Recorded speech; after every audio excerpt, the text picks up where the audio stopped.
Hey everybody, Chris here again. Welcome back to the channel. Always good to have you with us. So today, we're going to be doing a repair video. And we're going to be repairing an LTE 5100 just like this one. But it's not going to be just any LTE 5100. This is an LTE 5100 that I sent to the Nostalgia Mall back in November. And Billy Core from the Nostalgia Mall powered it on, did some work on it, and after a while, it developed a symptom. Every half an hour or so, it would shut down, which is no good. Well, today, I'm going to take you through some of the diagnostic steps that I went through to fix it. And spoiler alert, I'm actually recording this when things are all said and done, so a couple of things. One, my method was a little bit crazy and non-methodical, but we eventually got there. And two, I apologize that the video doesn't always capture the best angles. The intent of this video is really to show you kind of my thought process to go through this, which may help you if you troubleshoot. So I apologize in advance if some of the shots are covered up by my arm or whatnot as we're undoing screws or other components. But anyway, definitely feel free to have a look, and I hope you like it. So let's get right to it. So here we have the laptop, and I've actually taken out all the peripherals, including the battery, the hard drive, and the floppy drive. And what we're going to do is actually try and power it on. I actually let it run for about an hour. I was finishing up my workday, and I brought the laptop upstairs and turned on MemTest. And then from there, when I go to plug it in and try and power it on, we'll see what we get. And basically, we get a whole lot of nothing. If we look really, really closely, we'll see that one little green LED is on, and that's all that we get. So there's definitely a problem here. Let's start disassembly. So we'll take the memory chip out in the back here. And I've already started the disassembly in the back. I've taken these two screws out. We'll also take this one out. From there, we can remove the CPU cover and set that aside. Flipping it over, I can remove the screws that we see here, here, and here.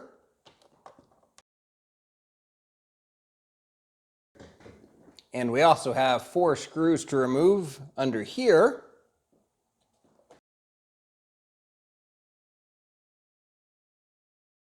Okay, now we can flip it back over again. And there's a couple more screws we need to remove to get the keyboard out, and that's going to be the screws here and here. All right, so at this point we can disconnect the microphone, which is over here. And we can pop the keyboard off, so we'll go ahead and do that just by freeing up any sort of cables that are in the way. And come on. Giving a little tug on the bottom here, and it helps to flip down this little hard drive door. And from there, the keyboard should pop out, if you're lucky. Perfect. And to disconnect the keyboard, there's 2 connections, one for the mouse and one for the keyboard, so that's now disconnected. At this point, what I'd like to do is go ahead and try and power it on again, just to make sure it's quote-unquote still broken. And fortunately, it is. That will make diagnosis a lot easier, so let's keep going. What I'll do next is go ahead and disconnect the monitor, or I should say the LCD. Basically 3 cords there, one for power, one for speakers, these guys, and then one for the video itself.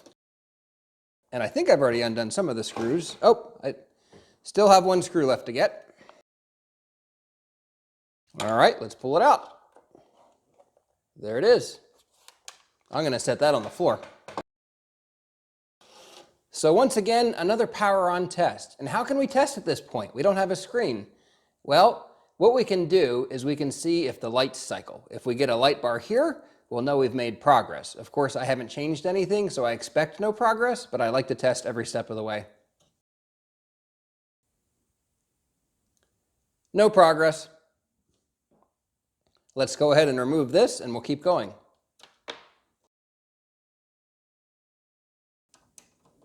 First, we'll remove the processor card.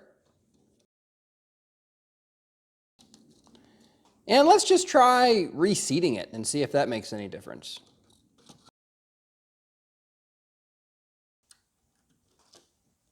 Let's see if we have any improvement. No improvement. I'm really starting to suspect the DC to DC inverter. I bet you that's what the problem's going to be. Let's see. Let's try and reseat the DC to DC inverter. And let's put the processor card back in. We should probably ground it out.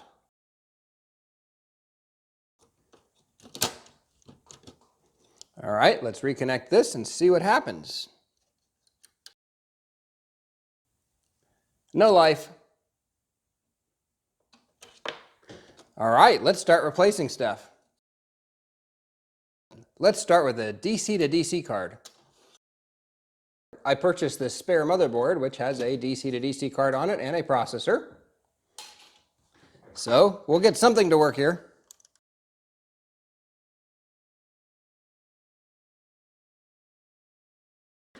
All right, let's try putting this in with a new DC to DC card. Let's see what we get. Well, I guess that wasn't it. Let's keep going. Let's try this other processor card. Well, folks, it looks like it's the motherboard because the processor card and the DC to DC card have been replaced, yet we're still not getting anything. It's got to be the motherboard. Let's go ahead and swap it out.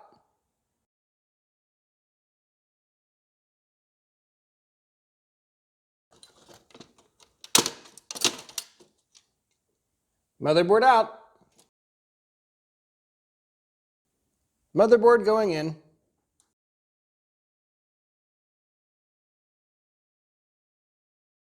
Let's give it a test.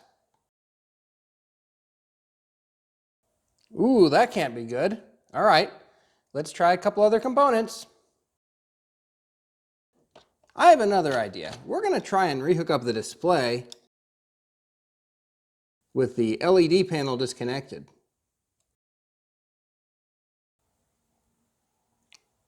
Fascinating.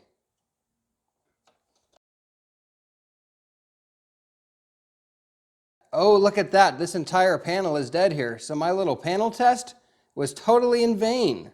But with a new motherboard in here, things do seem to be working. So having learned that, but having swapped in new components, we're just going to let things run for a while and see if we can get the problem to remanifest itself. But we do have a new motherboard in with the original DC to DC inverter and processor card. So we've eliminated at least one of the three variables. Let's see what happens. We'll check back in an hour or so.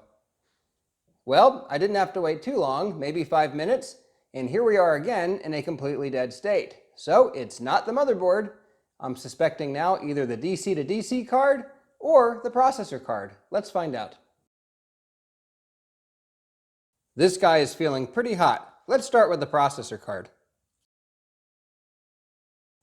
We'll swap this card in here, and the key thing is we just need to make sure the jumpers match, and indeed they do. So let's swap it in. All right, let's try another power on. No luck. It's got to be the DC to DC card then. Let's swap it out. We'll go ahead and put the original processor card back in. Let's power it up.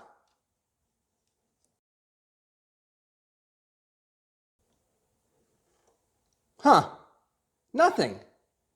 Now what could it be? I guess we'll swap in the other processor card as well.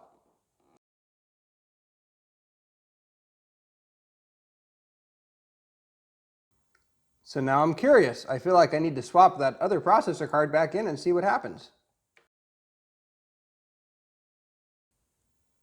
Huh.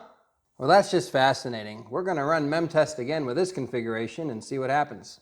So after putting many quarters in the swear jar later, I came to realize we actually had two problems. First of all, the problem with the LTE 5100 was indeed the DC to DC inverter, which I had kind of suspected all along. However, the story doesn't end there. The motherboard that I had purchased also had a problem. And what ended up happening was it was intermittent. Let me take a few minutes and show you what that looks like here so that you can see the struggles that I have gone through with this particular motherboard. So here we have the bad motherboard, and this is fascinating. I went ahead and put a good DC to DC card on it, and then from there I also put a good processor card on it and powered it up. And we're going to repeat that same exercise now and see if I get the same results. So let's see what happens. Those little ground wires are always such a pain, but we got it. Okay, so what I'm going to do now is, with everything assembled, let's go ahead and hook in video, and let's hook in power, and let's power it up. Let's also hook in a floppy drive. Let's power it up and see if we get anything. Signs of life. Look at that. And it looks like we need to hook in a keyboard so that we can continue the boot process since the BIOS is corrupted. So let me grab a keyboard and hook that in as well. And let's go ahead and just run memtest for a few minutes and see what happens.